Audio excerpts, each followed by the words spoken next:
Hey guys and gals, Nary here from Drake Wing Game, and to some of you on Twitter, the Gaming Drag. Today I'm coming back at you with another Let's Play episode of Kingsguard, Leandros' Path. So yeah, let's go ahead and jump right back into it, shall we? Alarm chain, you were up, and let's go. Alright. Stay back! There was a shakiness in your voice that gave away your fear, causing Aukai to advance that much closer. You stopped once your back hit the wall, and the beast glared down at you like a hawk eyeing a mouse. And there are beings like you, the worst of the worst. Ones with not even an ounce of power in their body, yet they somehow find their way on top. When I look into your eyes, I see nothing but a scared little boy about ready to piss his trousers. Take another step and I'll scream. And scream! Call for your little lapdog. Let's see if he has any strength left after what he's been through. He's got that same annoying look as you do, the arrogant, haughty look of a noble. Right up until I tossed him in that cell. Perhaps I should let you see him. Set you up in a nice comfy cell right next to him so you can cry for his help all night long. Might wipe that haughty look right off your face. You're nothing but a coward, imprisoning him just so you can taunt me? If you knew what Leandros was, you'd... Oh, I know exactly who he is. What? You didn't think I was dim-witted naive like our captain, did you? I know all about your secret. He's a captain of the Kingsguard. From that reaction, I'd say you're surprised. As I said, I'm not empty-headed like our captain. I could tell you two came from money the moment I laid eyes on you. In fact, you practically reek of it. From his armor to your own clothes and sword, you might as well be wearing a suit of gold. He followed Aukai's gaze as it traveled down to your blade. You hand-wrapped a piece of cloth around it to cover it up, but a bit of the intricate details of the sheath were peeking out, likely loosened from swabbing all day. The Red Sea, let alone that backwater island we fished you from, doesn't have a single blacksmith capable of making anything of that quality. Surprised you haven't yet gotten your throat slit and robbed down to your shorts in the middle of the night. He's not... Don't think you can lie your way out of this, boy. Your face says it all. Honestly, I don't care much if you're for money. In fact, I don't give a gup's fin about you. It's a lion I want, and if it wasn't for that damn deal with the captain, I'd have his head by now. Leandros? What do you have against him anyway? Haven't figured it out yet? I suppose you really are lacking in brains and brawn. The ship, our crew, Jaws even. We were a scourge on the seas, kings of the waves, long before we were made into a degraded pack of mules. You were pirates? So you're catching on. That dime Yasan King thought he'd get in good graces with the merchant lord of the Red Seas. He set out a campaign to rid the seas of the pirates for good. And who did he send to lead the charge? Before long, the towns that had once feared us started to raise their weapons on us like dogs biting their owners. And we were pushed out of our home, out of our rightful territory. It went from kings drinking the finest of golden ale to peasants chugging stale piss-water booze in our sorrows. And Jaws, that coward. We had to make a new life for ourselves, that pansy life of a merchant, just to make ends meet. Meanwhile, that damned lion was praised as a hero with his name sung merrily around taverns all throughout the Red Sea. Take it, Neil.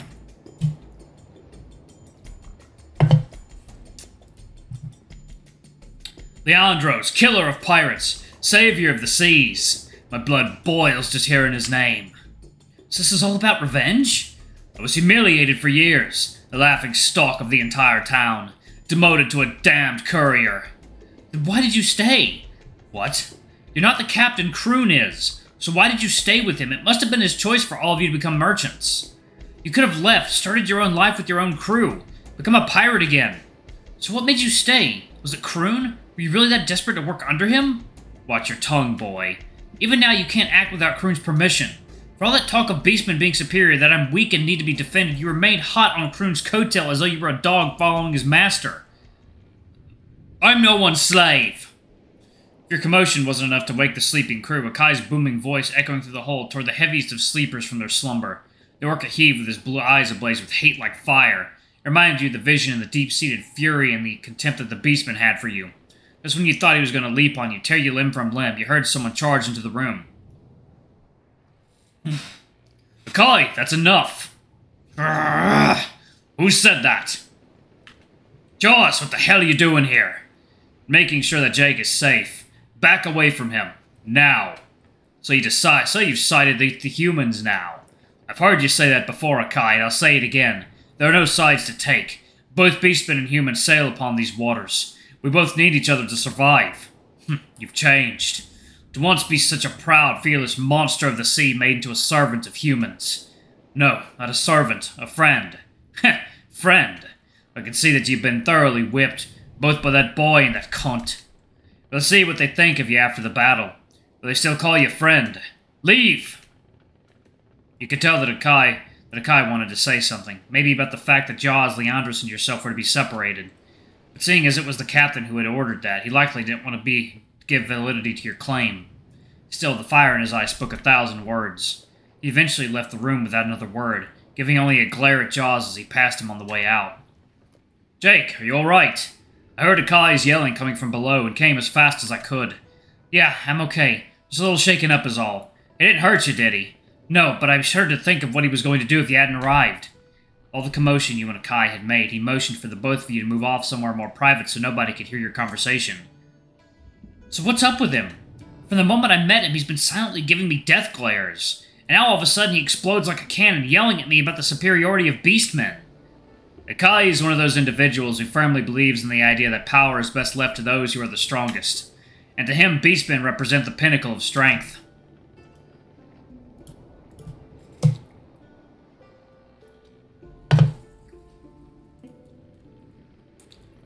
So thick-muscled meatheads like him think they can just boss anyone around? What does he think he is going off like that? He really needs to be knocked down a peg or two. I know how you feel, but that's just the way he is. I've tried on multiple occasions to convince him of the fault of that thinking. But why would he corner me only to scream about the superiority of himself over me? He tends to get irrationally angry very quickly. But that might be because he bottles everything up and lets out his anger on anyone closest at the moment or to the situation he's in. He's not someone you should try to taunt. Do you think he would have actually laid his hands on me had you not shown up? No, not while you're under the captain's protection. Seems like he really despises the captain. I'm not so sure his orders would have stopped that look of murder in his eyes, considering I called him his lapdog. I can see why he suddenly got so mad. For many years now, Aukai has followed Kroon in his orders despite his views of beastmen's superiority. It's honestly a surprise he stuck around as long as he has. I'm sure he has his own reasons, but still. To be honest, I'm surprised half the crew hasn't mutinied already. Kroon is an acquired taste for sure. I'm not sure the taste of week-old milk left out in the sun is something anyone would enjoy. I can't wait to get off the ship and away from both of them. I'm sorry. If there was another way, I would have... I'm not blaming you, Jaws. You did what you had to, and I'm thankful for it. To be honest, I should be the one apologizing to you. You've already done so much, and now it's like you're a prisoner here. But I swear by the gods, when I retake the throne, I'll save you, even if that means I'll have to sacrifice a chest of gold or two. No, Jake, I have to serve this as my punishment. Punishment for what? For all the sins I've committed. I don't understand. What sins? There's a lot about me you don't know, Jake. The kind of monster that I used to be. That's not you anymore now, is it? What? Aukai mentioned something when I was talking with him. He said that you two used to be pirates. Look, I don't know anything about your past, and to be honest, I don't care. I looked up to you, Jaws, and it's not just me either. Emil also thinks highly of you, too. Neither of you two know what I've done, just as Aukai said. If you did, you'd avoid me. Yet you'd go so far as to protect me, to come to my aid when I need it most. That... I don't know this monster that you speak of. I only know of the Jaws standing right in front of me, and he is not someone that I am scared of. He's done more for me than I can ever repay. Not only that, but he's one of the kindest beastmen I've ever met outside the palace walls. So unless you're telling me this is all just a facade, and that I really can't trust anything about you, I'll always consider you my friend. We all doubt ourselves. I do it almost every day. But if you do ever tell me about your past, no, I won't see you any differently. Thank you, Jake. Jaws managed the faintest of grins, but for some reason he felt as though he wasn't convinced himself. But people never changed overnight. Whatever demons he was struggling with, he hoped that when the time came, he would ask for your help so he wouldn't have to face them alone. Second, y'all. Water time. Alright, guys and gals, and we are back. Let's jump back into it, shall we? Oh, damn, how could I forget? Jaws, do you know where the holding cells are? Aukai took Leandros there. What? Why? Aukai threw him in one. I want to make sure that he's okay. Sidon's beard. Next time that I see him, I'm gonna... Follow me. Leandros! Leandros! As Jaws opened the door to the room, you saw a few jury cells lined along the walls. A slumped figure in the shape of a large beast sat awaiting in the darkness behind bars. While Jaws remained outside and kept watch, he rushed forward and pulled on the door, believing it would open, but it was locked tight. Leandros, it's me! Jake, I understand your concern, but please keep it down, or others will become suspicious. Sorry, I just... Jake?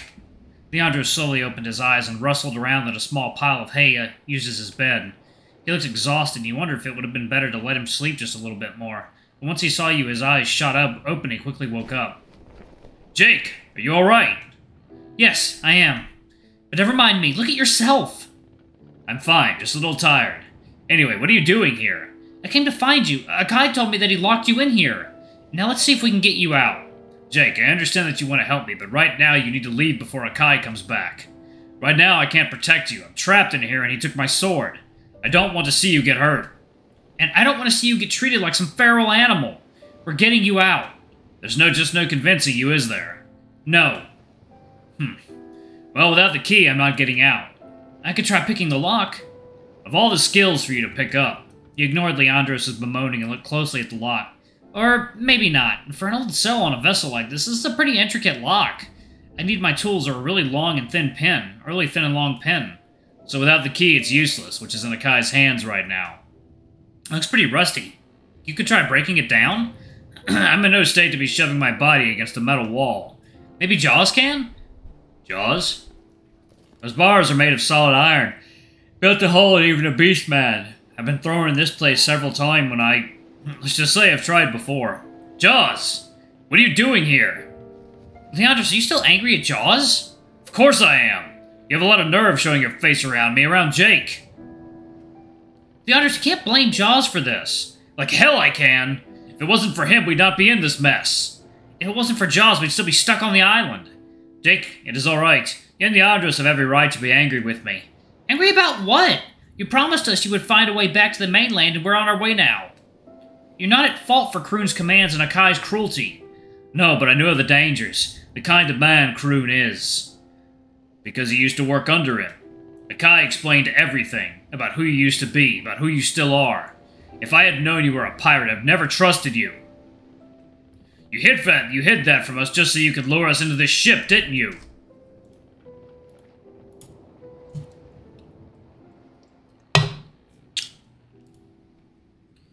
So that you could gain our trust and sell us out. No, I would never do that. Then why did you remain silent? Because I was ashamed. If Jake ever found out about my past, I know you would never trust me. Even now, it still haunts me. The shame of what I had done.